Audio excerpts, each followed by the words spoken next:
Next up, Innovating the Future with Meridith Maskara, CEO of Girl Scouts of Greater New York, Taylor Richardson, Astronaut StarBright, advocate and speaker and philanthropist, and Ashley Voisin, entrepreneur, engineer, and designer.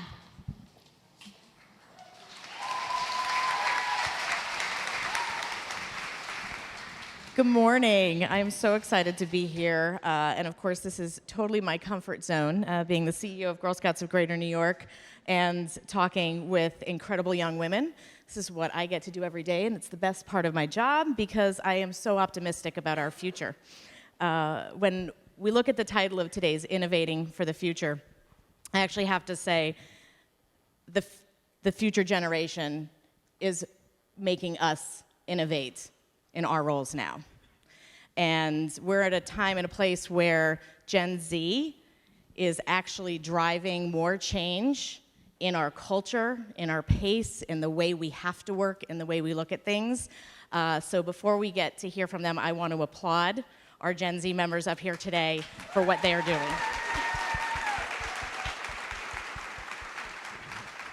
And I know you have a quick bio in your booklet about these incredible young women, but I want to hear from them about who they are. But most importantly, because having a title like Astronaut StarBright, also a name Taylor, but Astronaut StarBright, tell us about who you are. Well, I'm 15 years old. I go to the Bowles School, and I'm interested into STEM. I got the name Astronaut StarBright when I was at space camp when I was 9 years old. So I wanted to be an astronaut, obviously. And they called me Star because I loved looking up at the stars and the moon and stuff like that. And since I was 9, I was very bright for my age. So they were like, oh, you're also bright. So I was like, okay, StarBright. And then they came together as Astronaut StarBright. So that's the story behind it. Incredible. As you can tell, we're all very self-identified and confident in our identification by what we're wearing. However, I did feel a little underdressed because I do not light up. Ashley, Ashley, you are much more than just your dress, but tell us about your journey, your STEM journey, and who you are and what you're representing today. Yeah, so hi, I'm Ashley. I'm 16. My sister and I started a company called Robots Are Fun about almost 7 years ago now, to try and get kids and specifically girls interested in technology and how tech works, and to hopefully get them interested in STEM fields as well. Ashley, one of the things that we talked about was even the term robotics. First of all, can I just say that 7 years ago she started a business?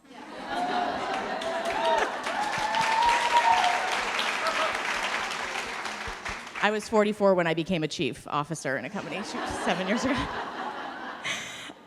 When we talked about robotics and we talk about STEM, people see either futuristic AI robotics or no technology at all, because I don't do technology, right? Those are the extremes. Talk a little bit about the spectrum and how you're connecting the spectrum in both of what you're doing and your conversations with young people, because that STEM identity for young women can start as early as second grade, but if we only have it as two extremes, it's either all robots or no technology. What does that spectrum look like, and how are you bringing that spectrum into the education field? Yeah, so my sister and I, we go into schools and we teach classes about basic circuitry. And at the beginning of the class, mainly the boys are very excited because they're expecting these awesome robots. And then we do the fun robots at the beginning, and then towards the end we introduce Make Fashion, which is wearable technology, and we show them pictures of the designs and pieces that my sister and I have created, and the girls start to really get excited, and they start thinking of all the ideas that they could try and create and bring to life, and it helps close that gap between crazy robots and no robots at all. And Taylor, yours is on the spectrum of I'm going to space. So how do you get there? How do you encourage young women to think about that journey and putting that as the goal and literally reaching for the stars? Well, it starts specifically, I advocate for girls in STEM, especially girls of color. So my story is I read Dr. Mae Jemison's book. She was the first African-American female astronaut. And woo! And after reading her book and seeing all that she went through, because she was a singer, a doctor, and all these other things, and I was like, if she can do it, I can too. So I started a Taylor's Take Flight with a book drive where I let kids have take-home books about STEM, where they can take home to their own aspirations and dreams. So through representation, I hope to let girls know that they can become whatever they want as long as they put their mind to it. So. And you had an opportunity. You had an opportunity to meet your hero. Idol. Yes, ma'am, I did. Tell us about that. I met Mrs. Mae Jemison at Clark Atlanta. She was the keynote speaker. I didn't know I was meeting her, actually. It was a big surprise. So it was an honor to meet her since I've been reading about her, and she's been my inspiration for so long. So it was awesome meeting her. Speaking of inspirations and mentorship, I think one of the successful things that we are seeing, especially in women's networks and the surge in mentorship and how important that is in collaboration. Ashley, talk about, you do a lot of mentoring in your position now, but who are some of the role models that you've had? So I work a lot at a makerspace in Calgary, where I'm from, called Fuse 33, and all of the people there are really amazing and skilled in specific areas, and whenever I need help, I can go to pretty much anybody there, and one of them will know or be an expert on whatever that is. So I've really loved the community that I found in Calgary, and it's really supportive, and it's really awesome, yeah. Do you two understand that you are role models? Has that dawned on you yet that there's a little bit of a pressure? First of all, when you look at all the activities these girls, I don't even know how they go to school, but you have put yourself in a very public position to be a role model and representation for young women, and that can be a lot of pressure. But you also have to mentor up to other generations that need the information that you have too. So mentoring is a two-way street, right? Talk to me about other role models of yours. I have my role model and / mentor since I was 9. His name is Darnell Smith.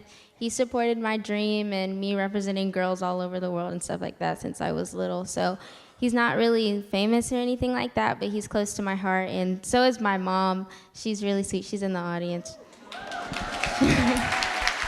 Go, Mom. So yeah, she supports me no matter what. She fights for me, and she's a big role model in my life. So those are the best two. Awesome. Yay, Mom. I'm a mother of 5 daughters. I hope one day my daughter says that too.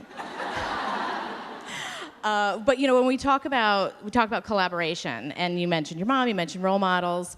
I always tell people, and especially young women, keep that community. Having a network is your biggest asset, right? We don't do it alone. We always have that network. So those people who are there supporting you along the way, keep them with you throughout that journey. A lot of the times they are family members. And Ashley, we have your sister is with you here today. She is also the only one in a light-up dress over here. It's not a coincidence that that there's another person in a light-up dress. Talk about that collaboration, because I think that's something that women do better than anyone. Is collaborating. It's part of why we're so successful in the work that we do. But collaborating with sisters and family members. Tell us about that journey with your sister. Yeah, so at the beginning, I was kind of thrown into it because she needed help for an event. And I just kind of stuck because I loved meeting all of the amazing people, a lot like you guys, and exploring different kinds of technology and just realizing the world, I guess, through Robots Are Fun. And yeah, it was really great to have someone standing there beside me, like my sister, because she was going through the same thing. And we can bounce ideas off of each other, and it's a really great collaboration that we have. So I want to take a step fully back, because why STEM? When did you know that was a passion in your identity, something that lit a spark? Look at that face. This was like, when did you first get that face and say, this is where I want to be? Yeah. Okay. Like I said, when I was 9, I was already looking up at the stars and the moon and stuff like that. But after reading the book, I saw, because I do movie screenings. I do movie screenings for A Wrinkle in Time and Hidden Figures and other inspirational movies like that. That was very casual. She does movie screenings for things.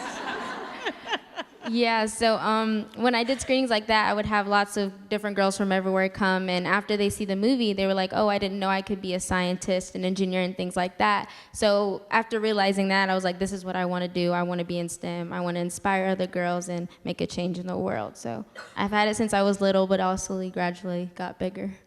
And you didn't shy away from it. I think that's very important. You tackled it head on. Dive right on in. How about you? Where was that spark? Like I said, I was thrown into it, so I didn't really understand at the beginning kind of what I had kind of gotten myself into. But I think over the next 2 years after that, I really went into the role, and I loved the experiences, and again, just meeting all the people and coming up with new ideas and inspiring other girls and kids.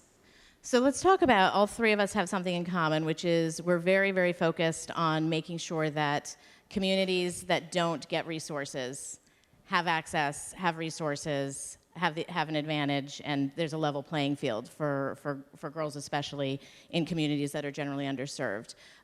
Tell me about the activism work that you're doing and the educational work that you're doing that brings this education into the communities and is really supplementing for lack of programs, such as computer science programs, in public school systems. And I think that I want to just stress to everyone, a lot of us take for granted that our kids are going to be educated in school and that's where they will be sparked. And what we are seeing is that there is still not a focus on STEM, especially for young women, in public schools. And both of you have taken it upon yourselves to build out some activism to make sure that communities are reached outside of the schools. Ashley, want to go first on that? Yeah, so last summer, a team of Make Fashion and my sister and I went to Sydney, Nova Scotia for a workshop that we were having with an Indigenous community. We were helping them bring Make Fashion and technology into their traditional clothing for a play that school was going to be putting on later on that year. At the beginning, people were very hesitant, but then towards kind of in the middle of it, 2 girls got really inspired, and they actually went home and brought their traditional dancing dresses back, and we helped them put lights into it, and they competed at a competition last fall with their light up regalias, and that was really amazing. I really enjoyed that experience. And Taylor, you're activating a lot of communities. Tell us about how you do that. Okay, how I do it? How you do it. Okay, that's easy. My grandma, ever since I was little, it started when I was little, you gotta instill that into the youth, I think. So when I was little, my grandma always taught me to give back to my community and to always, think of others and help others and just constantly give back. So I guess that sort of sparked my community service work and my activism. So when I found a passion for STEM, I thought I could bring the two together, also along with representation for girls, especially African American girls. So it all tied in together. Actually, my little sister, Havana, we went to Africa and we helped an orphanage and we donated books and we gave them a screening of the movie A Wrinkle in Time. So we just wanted to basically let them know no matter where you come from or what you look like, you can accomplish anything. So that's where it started.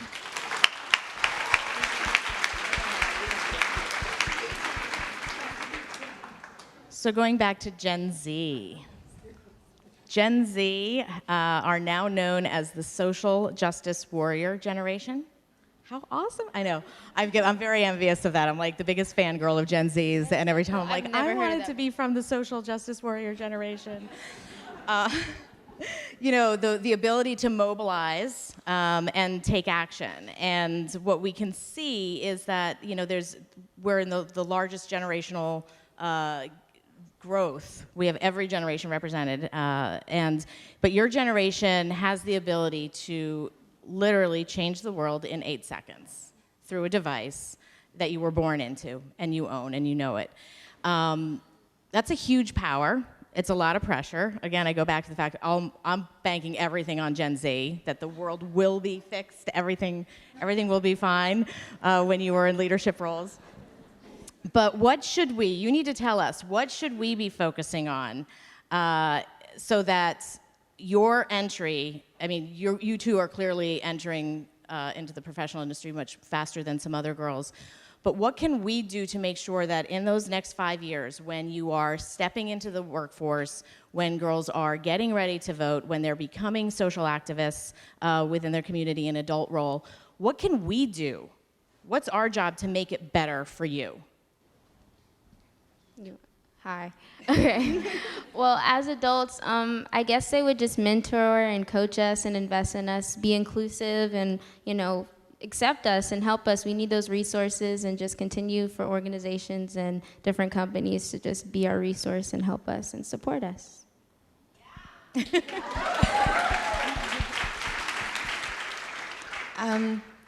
I think, again, very similar to you, support us, encourage us, and also teach us about the mistakes that you guys made as well. So then we can learn from that and hopefully not make them again so we can grow. Wow, thank you. I think for Gen Z, Gen Xers, sometimes admitting making mistakes is challenging. So thank you for reminding all of us that we need to do that. Where do you want to be in 5 years? College. Getting an education. Mom's like, good answer. Still helping girls, giving back to my community, and making bigger changes in the world. Where do you see yourself?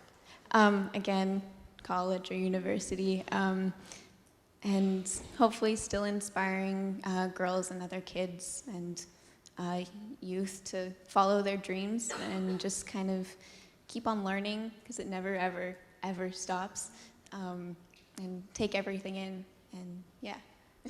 Okay, so one last speed round. In Girl Scouts, we identify the GIRL, which is go-getter, innovator, risk-taker, or leader.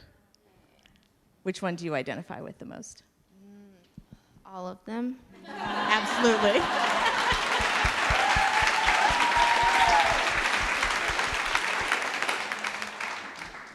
I have never heard that before. I'm from Canada. It's a little different. What were they again? Go-getter, innovator, risk-taker, or leader? Definitely innovator. Sometimes I'm not a risk taker. This is very nerve-wracking for me. Thank you. Yeah, innovative. Fantastic. So I just want this note of inspiration. I think you have inspired everyone here to tap into their inner innovator. But I want to thank you both for the work that you do in changing the world and keep changing it. And we can't wait for you to be leading us one day soon, which you will be very soon. Again, just a shout out to everyone here who is looking at resumes and is hiring and is bringing in interns. We have so much to learn from this next generation, and we don't have time to wait. As you can see here, and I see it every day, they are there, they are ready, they are plugged in, they're mobilized. They probably know more about a lot of things than we do, about how this world is working and changing so quickly. So pump up your teams and have them be ready, because we have to move at their speed. So thank you.